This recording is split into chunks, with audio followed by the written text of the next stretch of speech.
So yan guys, kakatapos ko lang magwalis here sa loob ng aming bahay at sa labas. Papakita ko sa inyo guys.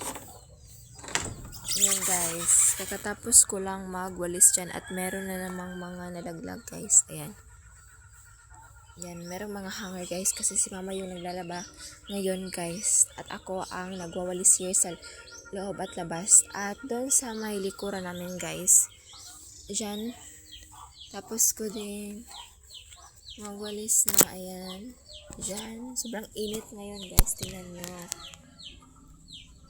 Yan. So yan, pupuntahan na natin ang aking pinsan. Aking pinsan guys, ano siya sa likod namin bahay nagwawalis. Kasi hindi na masyadong minsan. Ayan guys.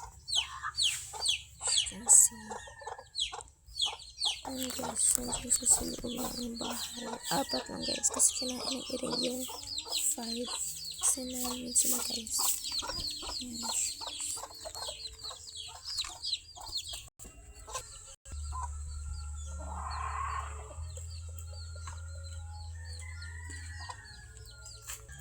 So yan guys, pina-initial ang mandang dyan kasi ang daming wakat.